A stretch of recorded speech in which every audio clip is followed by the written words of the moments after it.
পাবো হলো অধ্যায় ৩য় অধ্যায়।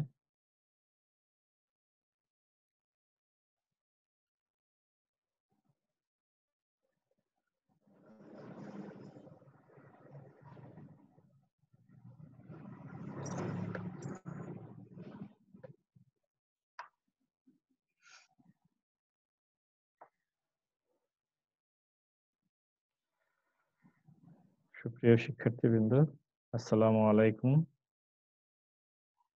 নিশ্চয়ই আপনারা সকলেই ভালো আছেন। আজকের অনলাইন ক্লাসে আপনাদের আমার পক্ষ থেকে স্বাগতম জানাচ্ছি।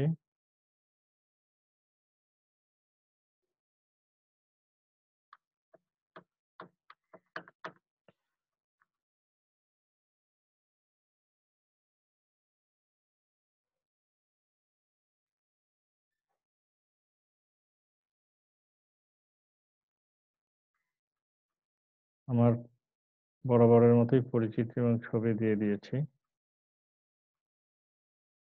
আজকের পাঠ পরিচিতি হলো ব্যবস্থাপনা তথ্য পদ্ধতির অধ্যায় ৩য় ডাটা ব্যবস্থাপনা। ডাটা ব্যবস্থাপনায় এই চ্যাপ্টারটায় ৩ টি অংশ আছে। 3.1 হলো ট্র্যাডিশনাল ফাইল এনভায়রনমেন্ট ডাটা সংগঠিতকরণ। 3.2 হলো আধুনিক ডাটাবেজ এনভায়রনমেন্ট। আর ৩ নাম্বার 3.3 হলো ডাটাবেজ তৈরি। সর্বপ্রথমে আমাদের জানা উচিত আসলে ডাটাটা কি জিনিস? আমরা বাংলায় যে তথ্য বলি সেটাকেই ইংলিশে ডাটা বলা হয়। কম্পিউটার আবিষ্কারের আগে এই তথ্যগুলোকে ফাইলে সংরক্ষণ করে রাখা হতো এবং একটা প্রতিষ্ঠানে এই তথ্য রাখতে ফাইলের স্তূপ জমে যেত। কম্পিউটার আবিষ্কারের পরে এই ডাটাটা একটা ব্যবস্থাপনার মাধ্যমে কম্পিউটারে প্রবেশ করানো হয়। যাতে প্রয়োজন অনুযায়ী এই ডাটাগুলোকে পরিমার্জন, সংশোধন এবং পরিশোধন করা যায়। ১৯৮০ দশকে ডাটা ব্যবস্থাপনার ধারণাটি যাত্রা শুরু করে। ৮০ 3.1 ট্র্যাডিশনাল ফাইল এনভায়রনমেন্ট এ ডাটা সংগঠিতকরণ কিভাবে করা হয় এইটা।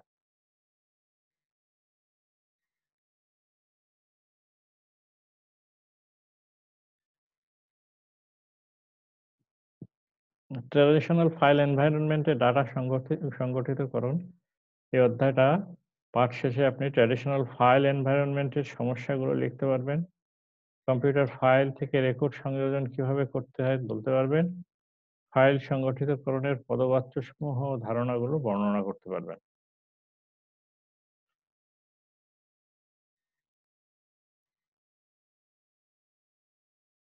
ফাইল সংগঠিতকরণের পদবাচ্যসমূহ ধারণা। আসলে ফাইল সংগঠিতকরণটা কি জিনিস? ফাইল সংগঠিতকরণ বলতে বোঝাচ্ছে যে ফাইল যে তথ্যগুলো ফাইলের মধ্যে থাকবে, ফাইলটা কিভাবে সংগঠন করা হবে। ফলপ্রসূ একটি ইনফরমেশন সিস্টেম যা ব্যবহারকারীদেরকে যথাসময়ে সঠিক এবং প্রাসঙ্গিক তথ্য প্রদান করে। এই তথ্যগুলো কম্পিউটার ফাইলে জমা রাখা হয়। যখন ফাইলগুলো ঠিকমতো সাজানো ও নিয়মমাফিক চালনা করা হয়, তখন ব্যবহারকারীরা সহজেই তাদের প্রয়োজনীয় তথ্য খুঁজে পায়। অপরিকল্পিত ফাইলের কারণে তথ্য প্রক্রিয়াকরণে বিশৃঙ্খলার সৃষ্টি হয় এবং এর ফলে খরচ বৃদ্ধি পায় ও কাজে ঘাটতি দেখা দেয়। ট্র্যাডিশনাল ফাইল এনভায়রনমেন্ট এ কাজ করার ক্ষেত্রে যে সকল বিষয় বিবেচনায় রাখা উচিত সেগুলো নিম্নরূপ। আসলে ব্যাপারটা এরকম যে তথ্যগুলো ফাইলে জমা রাখা হয়। ফাইলগুলো ঠিকমতো সাজানো এবং নিয়মমাফিক পরিচালনা করা হলেই ব্যবহারকারীরা সহজেই প্রয়োজনীয় তথ্য খুঁজে পাবে। আবার অপরিকল্পিতভাবে যদি ফাইলগুলোকে রাখা না হয়, নিয়মমাফিক পরিচালনা না করা হয়, তখন তথ্য প্রক্রিয়াকরণে বিশৃঙ্খলার সৃষ্টি হবে, সময়ের অপচয় হবে, খরচ বৃদ্ধি পাবে, কাজে ঘাটতি দেখা দেবে। এখন ফাইল সংগঠিতকরণে পদবাচ্য আসলে কিভাবে ফাইল সংগঠন করা হয়, এর ধাপগুলো কি, কি? এগুলো আসলে আ এ এক, এক করে আলোচনা করছি। প্রথমটা হলো বিট। ডাটার সবচেয়ে ছোট ইউনিটকে প্রদর্শন করে যা কম্পিউটার পরিচালনা করতে পারে। দ্বিতীয়টা হলো বাইট। বিটের সমষ্টিকে বাইট বলে। বাইটে একক চরিত্র প্রদর্শিত হয় যা একটা লেটার, একটা নম্বর অথবা একটা সিম্বল হতে পারে। তাহলে বিট হলো সবচাইতে ক্ষুদ্র। বাইট হলো কয়েকটা বিটের সমন্বয়ে একটা সিম্বল বা একটা চরিত্র বা একটা লেটার, একটা নম্বর প্রদর্শন করতে পারবে। ফিল্ড একটা শব্দ, একটা শব্দগুচ্ছ অথবা পরিপূর্ণ নম্বর। যেমন একজন লোকের নাম এবং বয়স যখন একটা বৈশিষ্ট্য বা ধর্মের শ্রেণীতে অন্তর্ভুক্ত থাকে তখন তাকে ফিল্ড বলে। রেকর্ড, রেকর্ড হচ্ছে একটি গ্রুপ বা শ্রেণীর সম্বন্ধযুক্ত ফিল্ড। যেমন ছাত্রছাত্রীদের নাম, কি কোর্স নিয়েছে, তারিখ এবং গ্রেড সবকেই রেকর্ড বলে। ফাইল একই ধরনের রেকর্ডের গ্রুপ বা শ্রেণীকে ফাইল বলে। যেমন ছাত্রছাত্রীদের কোর্সের রেকর্ড একটি ফাইল।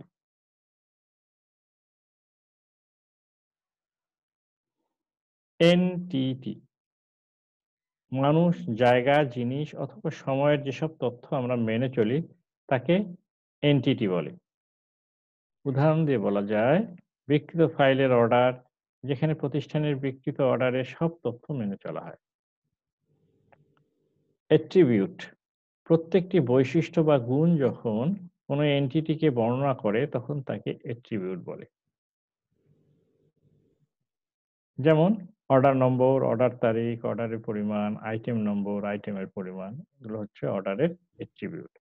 তাহলে ফাইল সংগঠিতকরণের পদবাচ্য বলতে বোঝাচ্ছে যে ফাইল আসলে ছোট থেকে কিভাবে ছোট থেকে একেবারে একটা সুশৃঙ্খল ফাইল এ সংরক্ষণ করা হয় তার ধাপ এগুলো bit, byte, field, record, file, entity, attribute.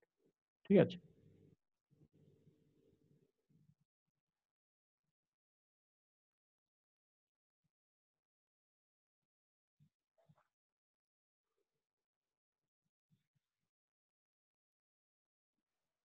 Computer file থেকে রেকর্ড সংযোজন। Computer system secondary storage device file সংরক্ষিত করে। স্টোরেজ মিডিয়াতে রেকর্ড অনেকভাবে সাজানো যেতে পারে এবং অ্যারেঞ্জমেন্ট একক রেকর্ডগুলো কিভাবে প্রবেশ করবে ও তা পুনরুদ্ধার করবে তার প্রণালী বা নিয়ম ঠিক করে। তাহলে কম্পিউটার ফাইল থেকে রেকর্ড কিভাবে সংযোজন করা হয়? কম্পিউটার সিস্টেম আসলে সেকেন্ডারি স্টোরেজ ডিভাইসে ফাইল সংরক্ষণ করে। স্টোরেজ মিডিয়াতে রেকর্ড অনেকভাবে সাজানো যেতে পারে এবং অ্যারেঞ্জমেন্ট একক রেকর্ডগুলো কিভাবে প্রবেশ করবে এবং পুনরুদ্ধার করবে তার প্রণালী বা নিয়ম ঠিক করে। তাহলে সেকেন্ডারি স্টোরেজ মিডিয়াতে রেকর্ডগুলো যখন সংরক্ষণ করে এবং এই রেকর্ডগুলো কিভাবে আ স্টোরেজে ঢুকবে এবং আমাদের প্রয়োজন অনুযায়ী কিভাবে এগুলোকে পুনরুদ্ধার করে আ আ বের করব সেগুলোর প্রণালী এবং নিয়ম ঠিক করাই হলো কম্পিউটার ফাইল থেকে রেকর্ড সংযোজন। কি ভাবে করা হয়? Sequential file organisation. ২ ডাইরেক্ট অথবা random file organisation. ৩ number index sequential access method ISAM। ৪ direct file access method. ৫ transform algorithm. প্রথমটা আসি সিকোয়েন্সিয়াল ফাইল অর্গানাইজেশনটা কি জিনিস? সিকোয়েন্সিয়াল ফাইল অর্গানাইজেশন হলো এমন একটি ডাটা রেকর্ড সংরক্ষণের নিয়ম বা প্রণালী যেখানে রেকর্ডগুলো একই বাস্তব অনুবর্তিতা বা ক্রম অনুযায়ী তাদের সংরক্ষিত জায়গা থেকে খুঁজে নেয়া হয়। সিকোয়েন্স আমরা শব্দটার অর্থ দেখেই বুঝতে পারছি। সিকোয়েন্স মানে ধারাবাহিকভাবে, ক্রম অনুযায়ী। তাহলে এটা এমন একটা পদ্ধতি ডাটা রেকর্ড সংরক্ষণের একটা নিয়ম বা প্রণালী বা পদ্ধতি যেগুলো একই বাস্তব ক্রম অনুযায়ী তাদের সংরক্ষিত জায়গা থেকে খুঁজে বের করা হয়। ২ বলছে ডাইরেক্ট অথবা random file organisation.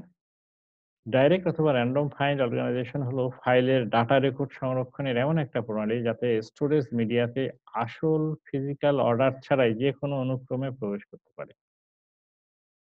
Sequential file organisation magnetic টেপে ব্যবহারের জন্য একমাত্র ফাইল অর্গানাইজেশনের প্রণালী। ফাইল অর্গানাইজেশন তেমন জনপ্রিয় না হলেও কিছু প্রতিষ্ঠান এখনো প্রত্যেকটা রেকর্ডকে ক্রম অনুযায়ী ব্যাচ প্রসেসিং অ্যাপ্লিকেশনের কাজে ব্যবহার করে। তাহলে ডাইরেক্ট অথবা র‍্যান্ডম ফাইল অর্গানাইজেশন হলো যারা ধারাবাহিকভাবে কোনো ক্রম অনুসরণ করে না, একদম র‍্যান্ডমলি ফাইল থেকে প্রয়োজনীয় তথ্যটা গ্রহণ করতে এবং ফাইলে প্রবেশ করাতে পারে। ৩ বলছে indexed sequential access method. Indexed sequential access method হলো একটি ফাইল প্রবেশ প্রণালী যা সরাসরি কি ফিল্ডের ইন্ডেক্স ব্যবহার করে রেকর্ডে ক্রম অনুযায়ী প্রবেশ করতে পারে। তাহলে এটা এমন একটা পদ্ধতি যেটা সরাসরি কি ফিল্ডের ইন্ডেক্স ব্যবহার করে রেকর্ডে ক্রম অনুযায়ী প্রবেশ করতে পারে। তাহলে কি ফিল্ডের ইন্ডেক্স ব্যবহার করবে এবং রেকর্ডে ক্রম অনুযায়ী প্রবেশ করবে। তাহলে সেটা হলো ইন্ডেক্সড সিকোয়েন্সিয়াল অ্যাক্সেস মেথড। এখন আসি ইনডেক্সটা কি জিনিস? ইনডেক্স একটি টেবিল অথবা লিস্ট বা ডাইরেক্ট অ্যাক্সেস ফাইলের ফিজিক্যাল লোকেশনের সাথে রেকর্ড কি কে সংযুক্ত করে। তাহলে ইনডেক্সটা কি? যে একটি টেবিল অথবা লিস্ট বা যা ডাইরেক্ট অ্যাক্সেস ফাইলের ফিজিক্যাল লোকেশনের সাথে রেকর্ড কি সংযুক্ত করে। Direct file access method ৪ number. Direct file অর্গানাইজেশনের সাথে ডাইরেক্ট ফাইল অ্যাক্সেস মেথড ব্যবহৃত হয়। এই মেথডটি রেকর্ডের জন্য গাণিতিকভাবে কি ফিল্ডকে নির্দিষ্ট অ্যাক্সেস বা ঠিকানাতে রূপান্তরিত করে। তাহলে ডাইরেক্ট ফাইল অর্গানাইজেশনের সাথে ডাইরেক্ট ফাইল অ্যাক্সেস মেথড তাহলে এই ডাইরেক্ট ফাইল অর্গানাইজেশনের সঙ্গে ডাইরেক্ট ফাইল অ্যাক্সেস মেথডটা ব্যবহার করা হয়। এই মেথডটা রেকর্ডের জন্য কি করা হয়? গাণিতিকভাবে কি ফিল্ডকে নির্দিষ্ট অ্যাক্সেস বা ঠিকানাতে রূপান্তরিত করতে পারে। ৫ ট্রান্সফর্ম অ্যালগরিদম।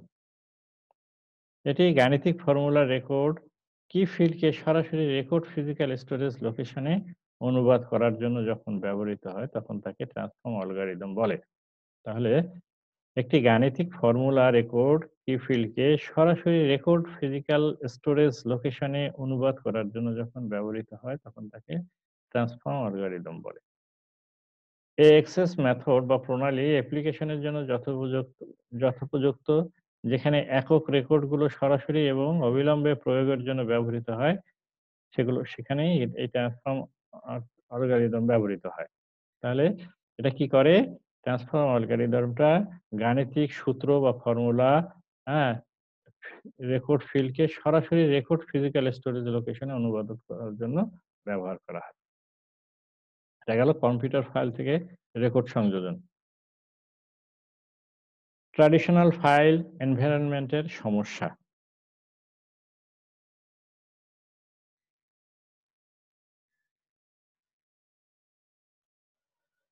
কোন প্রতিষ্ঠানে ডাটা সংগ্রহ এবং পরিচালনা পদ্ধতিকে ট্র্যাডিশনাল ফাইল এনভায়রনমেন্ট বলে। যা প্রত্যেকটা ক্রিয়াশীল জায়গা অথবা বিভাগকে এর নিজ ডাটা ফাইল এবং প্রোগ্রাম তৈরি ও মেনে চলার জন্য পরিচালনা করে। এই ট্র্যাডিশনাল ফাইল এনভায়রনমেন্টে কিছু সমস্যা দেখা দেয়। যে ডাটা সমস্যাগুলো নিচে আলোচনা করা হয়েছে যে data redundancy and confusion. Redundancy and confusion ব্যাপারটা এরকম হচ্ছে, ডাটা রিডান্ডেন্সি হচ্ছে মাল্টিপল বা বহুবিধ ডাটা ফাইলের মধ্যে একটি সদৃশ ফাইল যখন প্রতিষ্ঠানের বিভিন্ন বিভাগ, ক্রিয়াশীল জায়গা ও শ্রেণী স্বাধীনভাবে একই ধরনের তথ্য সংগ্রহ করতে পারে তখনই ডাটা রিডান্ডেন্সির উদ্ভব হয়। ব্যাপারটা কিরকম?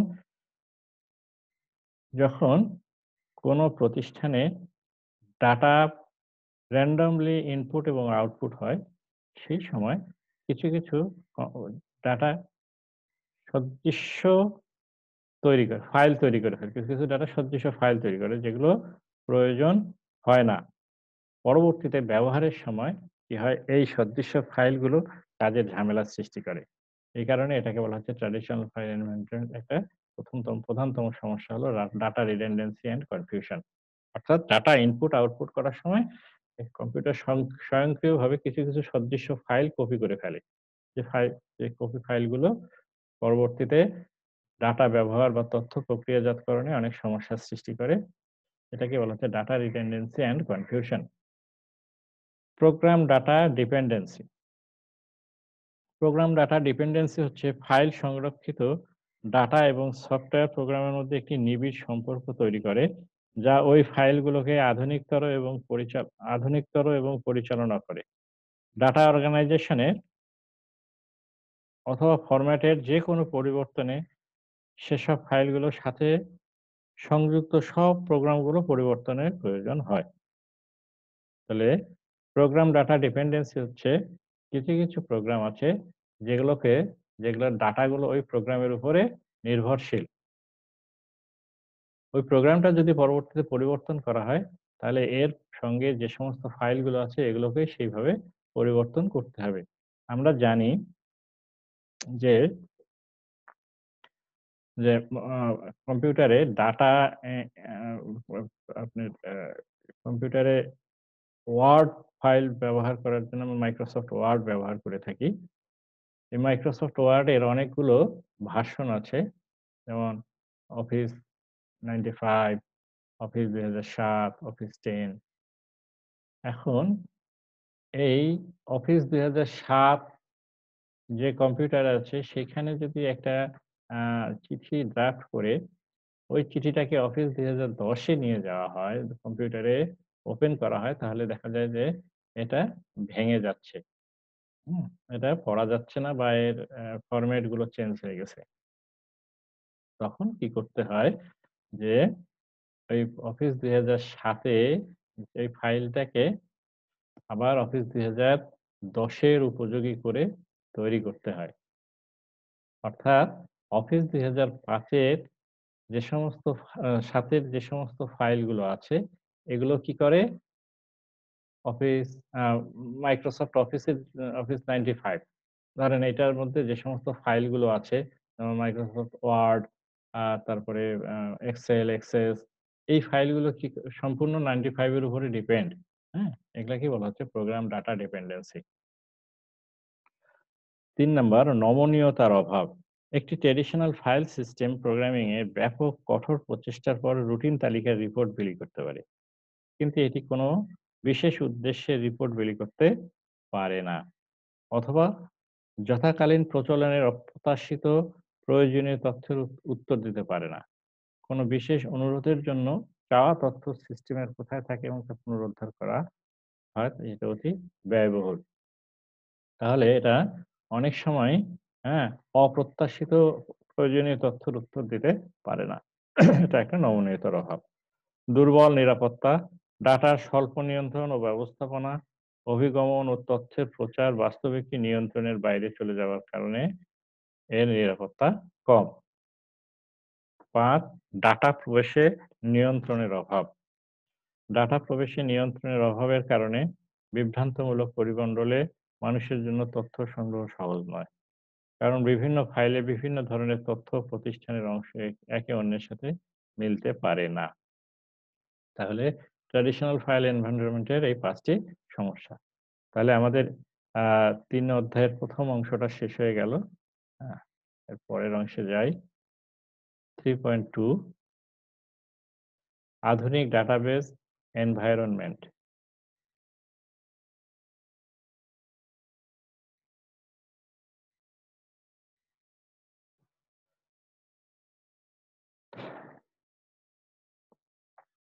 এই পাঠ শেষে ডাটাবেজ ব্যবস্থাপনা সিস্টেম সম্পর্কে বলতে পারবেন। ডাটার লজিক্যাল ও ফিজিক্যাল প্রদর্শন কি বর্ণনা করতে পারবেন। ডাটাবেজ ডিজাইনিং কিভাবে করতে হয় এটা বলতে পারবেন।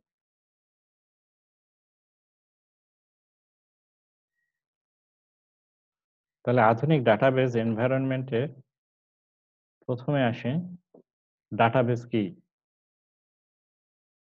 ডাটা শব্দের অর্থ হচ্ছে উপাত্ত বা এবং বেস শব্দের অর্থ হচ্ছে ভান্ডার বা সমাহার। তাহলে ডাটা হলো উপাত্ত বা তথ্য, আর বেস হলো ভান্ডার বা সমাহার।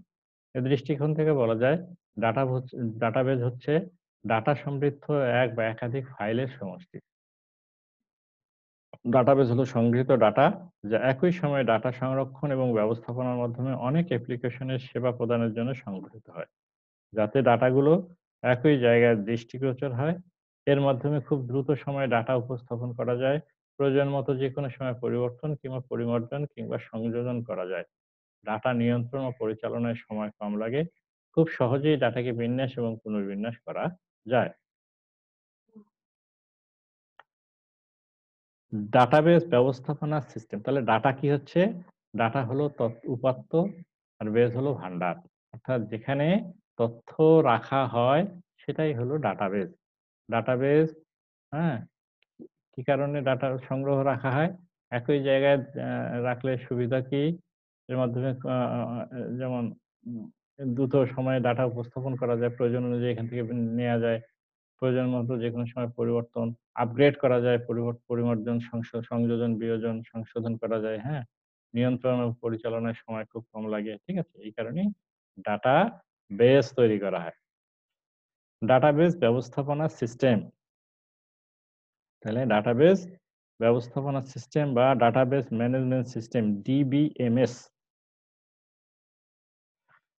ডাটাবেস ম্যানেজমেন্ট সিস্টেম বা ডিবিএমএস হলো এমন একটি সফটওয়্যার যা ডাটাবেস তৈরি, পরিবর্তন, সংরক্ষণ, নিয়ন্ত্রণ এবং পরিচালনার কাজে ব্যবহৃত হয়।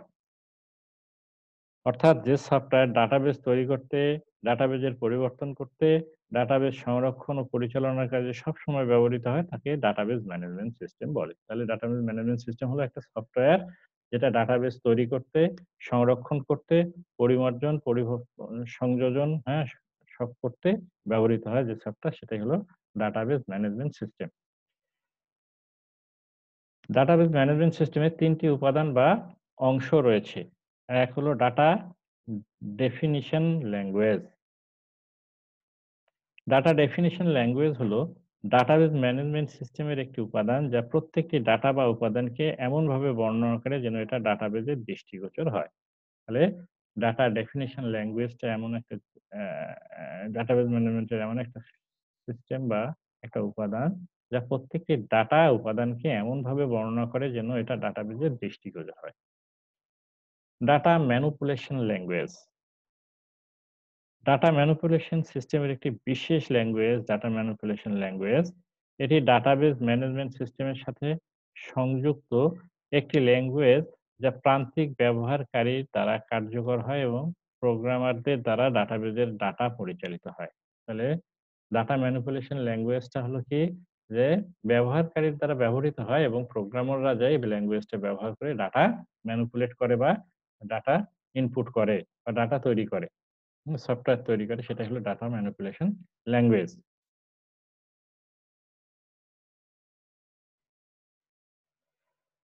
৩ নাম্বার হলো ডাটা ডিকশনারি।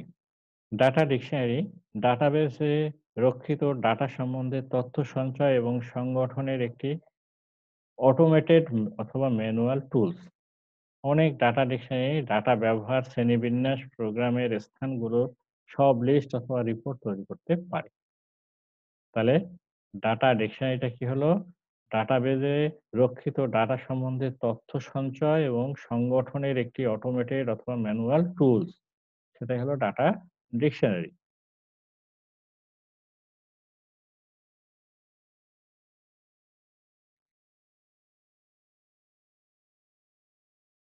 আসি database designing.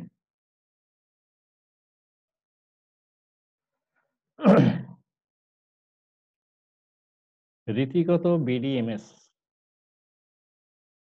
Database management system entity, attributes এবং রিলেশনশিপের পথ রাখার জন্য ৩ টা মুখ্য লজিক্যাল ডাটাবেজ মডেল ব্যবহার করে।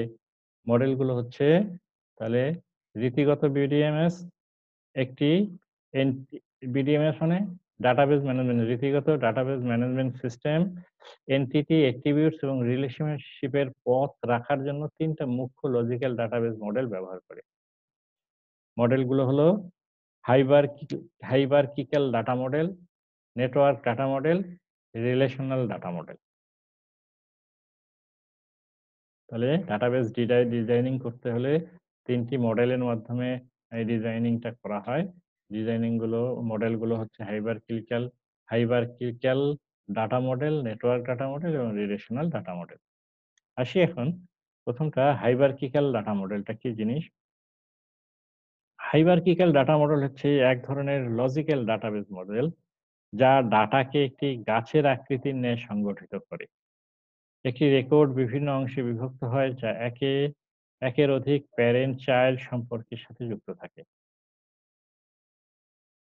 সবচেয়ে সর্বজনীন হাইরার্কিক্যাল ডিবিএমএস হচ্ছে আইবিএম এর আইএমএস ইনফরমেশন ম্যানেজমেন্ট সিস্টেম। প্রত্যেকটি রেকর্ড ডাটার উপাদানসমূহ রেকর্ডের বিভিন্ন অংশে সংগঠিত হয়ে থাকে যাকে সেগমেন্ট বলা হয়।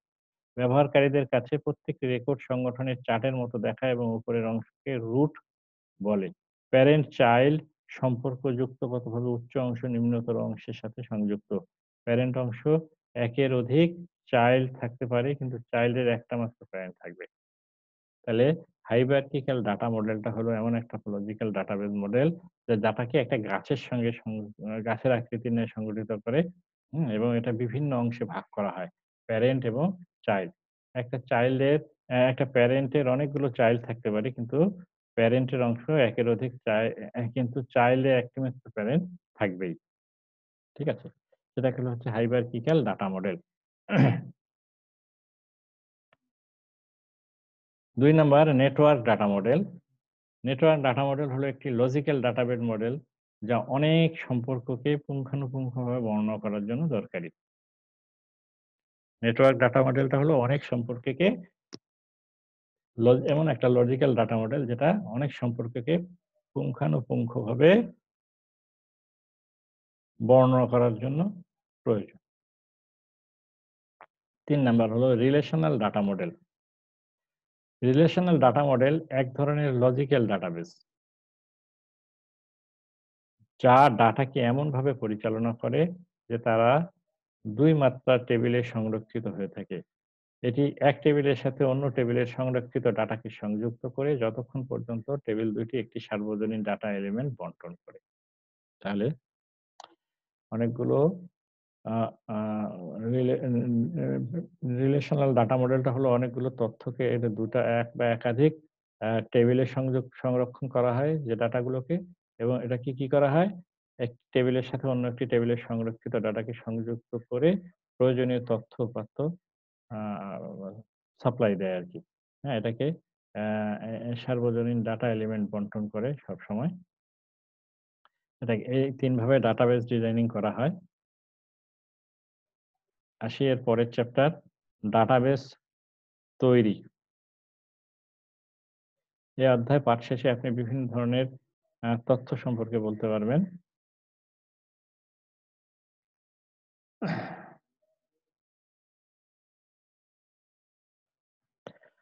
ডাটাবেস তৈরি করার জন্য ২ টি ডিজাইন বা নকশার কাজ করতে হয়। ১ নাম্বার হলো কনসেপচুয়াল ডিজাইন বা কল্পনা সংক্রান্ত নকশা। ২ নাম্বার হলো ফিজিক্যাল ডিজাইন বা বাস্তব নকশা। আসি কনসেপচুয়াল ডিজাইন বা কল্পনা সংক্রান্ত নকশাটা কি জিনিস? ডাটাবেজের কনসেপচুয়াল অথবা লজিক্যাল ডিজাইন ব্যবসায়িক দৃষ্টিকোণ থেকে একটি আকর্ষিত অথবা সংক্ষিপ্তসার model. The conceptual database design কিভাবে ডাটাবেজের ডাটা এলিমেন্ট গুলো শ্রেণীভুক্ত হবে তা বর্ণনা করে। ডিজাইন প্রসেসটি ডাটা এলিমেন্ট এবং সবচেয়ে কার্যকর পদ্ধতিতে ডাটা এলিমেন্টের শ্রেণীভুক্তকরণের মধ্যে প্রয়োজনীয় তথ্য পাওয়ার জন্য তাদের মধ্যকার সম্পর্ককে ব্যাখ্যা করে। প্রসেসটি প্রচুর ডাটা এলিমেন্ট এবং অ্যাপ্লিকেশন প্রোগ্রামের জন্য দরকারি শ্রেণীভুক্তকরণ ডাটা এলিমেন্টকেও ব্যাখ্যা করে। ডাটার শ্রেণীগুলো সংগঠিত, পরিমার্জিত সুচারুভাবে নির্মিত হয় যতক্ষণ পর্যন্ত না ডাটাবেস থেকে নির্গত সব ডাটা এলিমেন্টস এর বা উপাদানের মধ্যে সঙ্গত সম্পর্ক দেখায়। তাহলে কনসেপচুয়াল ডাটাবেস ডিজাইন বা কল্পনা নকশা হলো কি? ডাটাবেস এটা একটা সংক্ষিপ্তসার মডেল। হুম? ডাটাবেজের ডাটা এলিমেন্ট গুলো কিভাবে শ্রেণীভুক্ত হবে তার বর্ণনা করে। ডিজাইন প্রসেসে ডাটা এলিমেন্ট এবং সবচেয়ে কার্যকর পদ্ধতিতে ডাটা এলিমেন্টের শ্রেণীভুক্তকরণের মধ্যে প্রয়োজনীয় তথ্য পাওয়ার এবং তাদের মধ্যকার সম্পর্ককে ব্যাখ্যা করে। হ্যাঁ?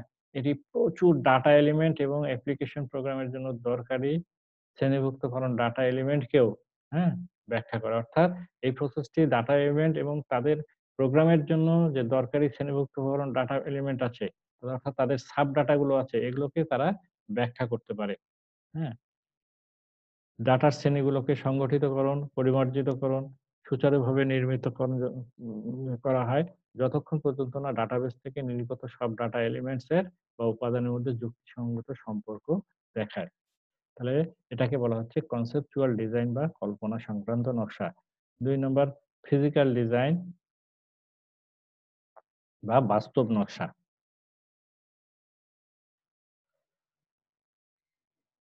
কিভাবে ডাইরেক্ট অ্যাক্সেস স্টোরেজ বিভিন্ন ডিভাইসে সাজানো হয় তা দেখানোর কাজটি ফিজিক্যাল ডাটাবেস করে থাকে। ফিজিক্যাল ডাটাবেজই ডিজাইন ডাটাবেস স্পেশালিস্টের মাধ্যমে কাজ করে। তাহলে ফিজিক্যাল ডাটাবেসটা হলো কি? ডাইরেক্ট অ্যাক্সেস স্টোরেজ বিভিন্ন ডিভাইসে সাজানো হবে তা দেখানোর জন্য এটা ব্যবহার করা হয় এবং ফিজিক্যাল ডাটাবেস ডিজাইন স্পেশালিস্টের মাধ্যমে কাজ করে। এছাড়াও ডাটাবেজের আরো ২ টি গুরুত্বপূর্ণ অংশ এন্টিটি রিলেশনশিপ ডায়াগ্রাম এবং নরমালাইজেশন।